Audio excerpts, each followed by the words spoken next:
Hey everyone, I'm Daniel. We've got a new update for you, and there's lots of cool stuff in this new version of the mod 4.2. We know you love new stuff, so let's get started with the new cards from the Drowned City. Now, it's not all the cards, just the ones that have been officially previewed so far. Go over to the upper left corner of the table and click on the button that says Drowned City here. It's the box, and we get all the cards that so far we've seen as of January 12th. There'll be more ones that we'll add in later, and those will be able to be downloaded. I'll show you how to get to them in a second. So we've got all of our investigators. There's a couple versions of Agatha here. Other side here is able to be looked at for all of her, cool deck building restrictions.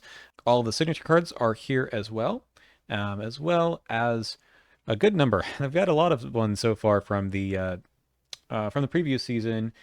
Even the ones that I did. This was the card that I previewed, as well as Short Rest. Where are you? Right here. Neutral card. Yeah. All right. So if you're looking to try these out, they have all been programmed to do some neat things. And let's check out maybe what those neat things are. Okay, we're going to talk about just one new card, I think, for now, and that's the Eye of Gatanothoa. This is a pretty neat card, but gives you an ability that is otherwise hard to implement in TTS to play with the top card of the encounter deck revealed. How do you do this? Well, I've got the little picture-in-picture up here. If you've watched my videos before, you know I like to do that. You can do it from here, you can do it from up there, but all you need to do is flip the top card. Great, no problem. Okay, well, you couldn't do that easily before because when you start clicking on things like draw encounter cards, it wouldn't automatically flip the next one. And guess what? This one does. So no problem. You can draw encounter cards to your heart's delight, which is always a fun part of the game. Great.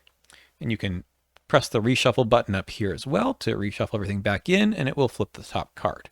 If you want to shuffle the deck itself, it's kind of hard to do that. Normally, if you hover over here and press the R button for shuffling. That doesn't really do anything when there's a card sitting on top, but pressing the reshuffle button here will do it as well, even if the deck is empty. All right, one more thing though, is that sometimes, especially if you're playing Gloria Goldberg, you might need to search or look at the top number of cards of the deck. This is easily done for player decks through the search assistant. If you haven't seen that before, it's over in the settings down here towards the bottom, actually at the very bottom, the search assistant. And this is now available for the encounter deck. Let's just go zoom over here. It's going to be sitting here when it spawns, but you can move it wherever you'd like. And what happens is you can click on one of these buttons to look at or search the top 3, 6, 9, or 12. Or if you hover over and use the numbers above your letter keys on your keyboard, that will also do the search. So if we want to look at, say, the top 6, we can press the button here. And what happens is it gives us the top 6 in a little dummy hand. So the top of the deck, as we saw before, was the Frozen Fear. That's over here. And we can rearrange things if we'd like put maybe this Ancient Evils on top. And we press Keep Order. It'll put them all back on top. And the Ancient Evils sitting there as well. If you don't want them to go back in the same order, again, we can press the button at the bottom that says that says shuffle in, the one on top. So this will go back in here, it'll shuffle, and we get something different. Great. This works really, really well, and hopefully will be good for all of those Gloria effects and playing with the eye in general. By the way, if you don't want to keep going back over to the encounter deck so far, you can move that little token, unlock it, move this object down here, and it still works just as well. I can type, say, look at the top 5, and now it makes a little dummy hand for me up here. I can do the same rearranging or whatever, and press that, it'll work just the same.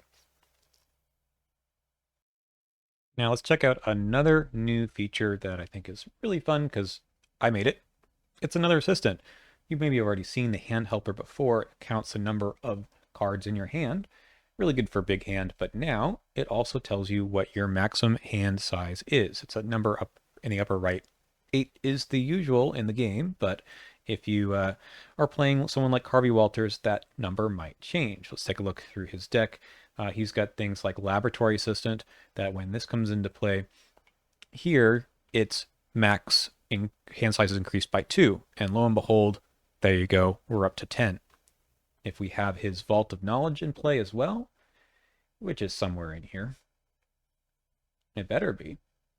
Yeah, right on top. That's another +2. So we're up at 12. If you draw some cards, like maybe 5, you can notice, well, I mean, these are weaknesses, but let's draw a few more cards here. You'll notice that our max hand size has not been totally reached. We're at 8 out of 12. That green number at the upper right is going to tell us that we're good, or we've not reached our hand size, so no problem. Let's go ahead and keep drawing cards though, like maybe a few more. There's 9, there's 10. Once we've gotten to 11, this is going to turn yellow as a little bit of a warning that, hey, next time you do upkeep, this is going to reach your maximum hand size. So that's okay, right? But don't draw. Basically, that yellow means don't draw any more during your turn, because you'll probably then have to discard to hand size during upkeep. If we are at exactly the number, still yellow. If we go over, it's now red. So just a little warning there.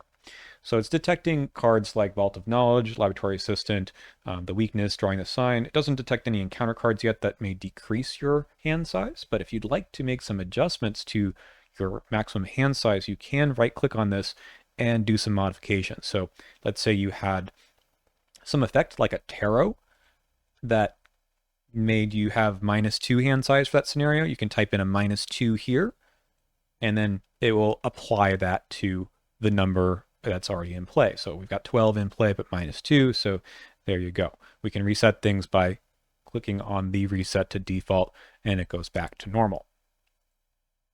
One thing you may be asking though is, what about the new investigator, George Barnaby? Okay, I've left Harvey's deck here just for illustration, but you'll notice that this is down to 5 because, well, George's max hand size is equal to the number of face-down cards beneath George Barnaby, limit 5 cards. So how do we check this? One more helper that you may not be familiar with is the attachment helper. Click on this over here in accessories. It pops up here. We can pull this thing out. This is good for putting cards beneath other cards or using something like backpack to have a stack of cards to pull from. But we want to make this work for George. So I can go throw this on top of George. We get a new George skin to our attachment helper. And then, well, let's go ahead and put some cards there. You'll notice that now it says 0 because there's no cards in there. This is going to be tracking the number of cards that you throw into the helper. So if I put one, these are just cards, right? Here, you'll notice that these are starting to go up, right? Our max hand size is now 3 because we've got 3 cards there. So if I've got 3 cards in hand, it turns yellow saying that I've reached my maximum hand size. One more, and I've gone over. So try to use this attachment helper. It does hopefully tell you something about the icons that are on the card, since you can commit them using George Barnaby's ability. So that's kind of useful if they aren't these random weaknesses I just put in here. And note, of course, that Arcane Enlightenment, which he can take, will increase that number by 1. So here's 1 card underneath, 1 of these in play, max hand size of 2. Just to be totally thorough, we've got also support for Dream Enhancing Serum. This helper's been around for a little while, but this says that only the first copy of each card in your hand counts towards your maximum hand size. So you can see here that I've got actually 3 cards in hand, right? But this only shows that 2 cards count towards the limit. So the hand helper here will respect that. So it's got 3 cards in hand, but we've in a max of 2 supposed to be in our hand, but it's yellow because really we only have 2 cards in hand that count towards that max hand size. All right, a lot of interactions there, but if you're playing George, you are going to have to keep this sort of thing in mind. Okay, here's something else that is new, or at least new and improved. We've got a helper for parallel Father Mateo right here on his card. It's these little things that you can't see so well, so we'll zoom in a second, but his ability is all about sealing and resolving blessed tokens on different investigators. There's actually a new way to add blessed tokens in and to keep track of them. You're used to this thing over here, and this still works, but you also can click this button over on the right as a new copy of the Blessed Curse Manager. Nice if you're not nearby this thing, you're sitting in one of the other seats. So let's add a couple of blessed tokens in, and you'll notice here that now the helper sort of popped up and said, hey, look at me. I can do things now. So if you want to click on these, which represent the different colors of the players that are currently in the game, we've got a white player and an orange player. White is the George over there, and Father Mateo's here. We can click them, and it should resolve his ability, which is to seal a blessed token on one of those investigator cards. So I can click here, and voila, we've got a blessed token that shows up over on George. If I want to resolve this, now the helper here, you've noticed, changed to a reaction token. That's the second ability to resolve that blessed token, meaning it'll move over to the normal spot where chaos tokens are drawn, and you can continue to click extra tokens afterwards. Great. Now, when that goes away, it goes back in the bag, that per usual, so no need to do anything special to release that token. And we can go back to sealing things on different investigators if we want. So that will always sit there just like that. Now, speaking of getting tokens, lots of token manipulation in Father Mateo, perhaps his original version more so. We have an ability to draw tokens, more than one of them at the same time, by hovering over the Draw Chaos Token button and pressing a number on your keyboard. Again, just the numbers that are above the letters, the main part of the keyboard, not the numpad. So if you're doing something like Olive McBride and you want to draw 4 tokens at once, instead of having all these suspense of drawing, oh, look at that, these, one at a time, this is a really good draw, right? You can just press the number 4 and they'll all come out at once. That's sort of the way that it should work in person, right? You put your hand in the bag and pull out 4 of them in no particular order. This is a little bit of a faster version to do this. Any number of tokens. If you want to do 7 tokens, there you go. There's 7 tokens. If you want to do just 2 for, say, grotesque statue, there you go. Should be working on all the playmats. Last thing that is useful to look at with multiple investigators out here is something brand new, the action tracker. So this little button right above where all the other settings are is going to show us the number of actions that everyone has taken so far this round. So you're keeping track of who has gone, who hasn't gone. I think I should get the mini cards out here too, because that's part of the story. Okay, here they are. So let's just say you're taking your turn, you take action 1. You can see over here that now the first one, if I flip it over properly, there we go, has turned gray. The second one turned gray. Third one turned gray. And the name here, Father Mateo Parallel, is in orange, because again, this is the orange seat, but if I flip him over, which you're supposed to do at the end of your turn, it now also turns gray. This can be done in any order. You could put like these here, and then the middle one will still be there, so it doesn't really matter. And if you have any extra actions that are above the investigator card, it will pick those up as well. So no other tokens that are down here, just the ones that are in the 5 slots above your investigator card. If you want more of these tokens, for whatever reason, these aren't the 2 best investigators for this, but someone like, say, Kawaku or Stella or, say, Tony Morgan would get these more automatically. So you put one up here, you can see there's now an extra one popping over at the action tracker.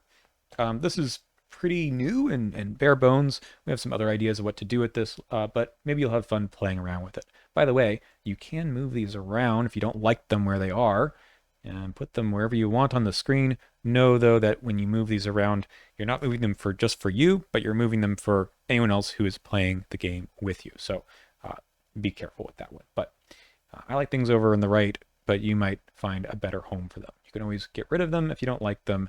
That's just the way things work. All right, a few changes in the Mythos area since last time we spoke. There is now a button to copy the scenario reference card to the player mats. Just click that.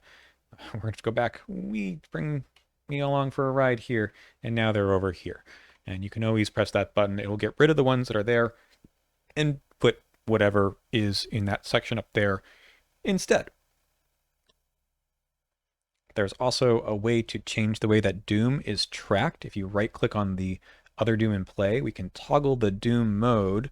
And now, if you ever have any Doom tokens, they're going to count against the threshold. So backwards. There's a couple of scenarios that are like this in the game.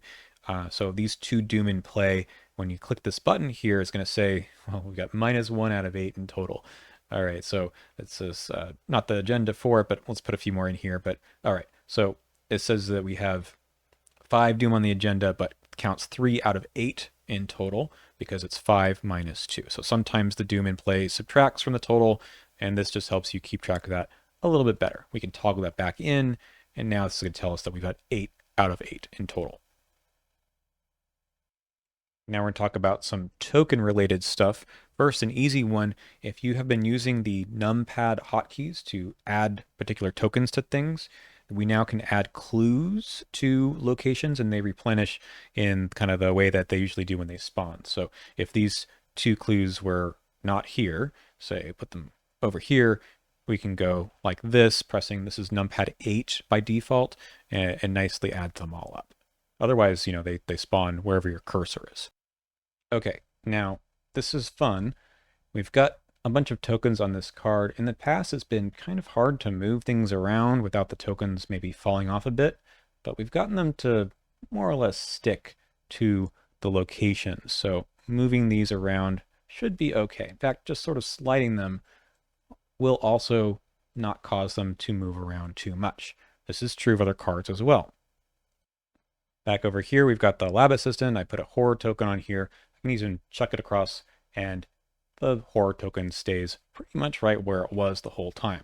This is really nice for those people who, sometimes have a hard time moving things around and having everything getting a little bit shaken up.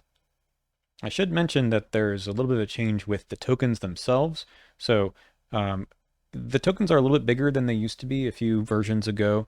It is not too difficult to move the tokens around, but you do need to pick them up on the edges. Wait for the white highlight to show up.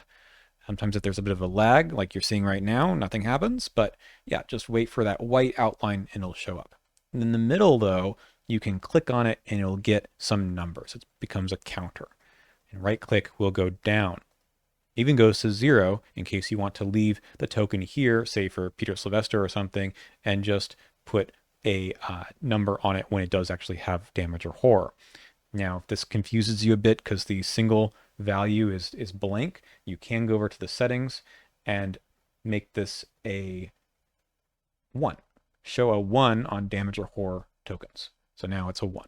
If you don't like this idea of having a hard time picking them up sometimes, again, give it a try. You might get used to it, but you can also click on this that says, let's disable that clickability. Now, anywhere I click on it, it will pick it up. That's up to you. I happen to like being able to click, but if you want to increase the value, you can still use the number keys above the letters on your keyboard. So make that, say, a 5 or a 9 or maybe a 45. Yeah, that should still all work perfectly fine. Okay, that should be about it as far as new things and maybe some older things in the mod. Want to remind you, many people ask about where to find all of the fan content. It's down here, downloadable content. Actually, all the stuff is here. So if you look at official campaigns, they're all here. All the new player cards that'll be previewed in the next few weeks will be found here as well. Once the whole box comes out, this will be removed and we'll just have Drowned City cards in the mod itself, but that will be the next version. If you're playing with this version, you'll still need to download the cards that weren't in this version already. Official scenarios are here as well if you need to re-download any of those, and all the fan stuff is here as well. There's a nice way to search and sort through things. Yeah. One more thing, I guess, speaking of searching, I should have mentioned that the search a card helper actually lets us do some searching by, say, text or trait. Kind of like how ArkhamDB works. You can press in K and then a colon if you want to find anything that's a ritual. Let's say look for all the rituals. Might take a little while to load in. There's quite a few of them, and we've got 49 different ritual cards, and here they all are. So if you're ever doing some deck building in here, not a bad way to go. And if you can't find a card that you're looking for, you can always just type in the name of the card. That's usually very useful too. Here's anything that starts with the word arcane. There's too many of them in the game. Got arcane studies, arcane research, more arcane studies, more arcane studies, arcane insight, arcane initiate, another arcane initiate, and arcane enlightenment, which we already saw before. Lots of arcane things. Speaking of which, this is still forbidden knowledge, as you're well aware. This isn't the place to ask for where the mod is. You know what to do if you know where to find it. Ask around online. I'm just here to give you a little bit of a guide of the new stuff. Enjoy!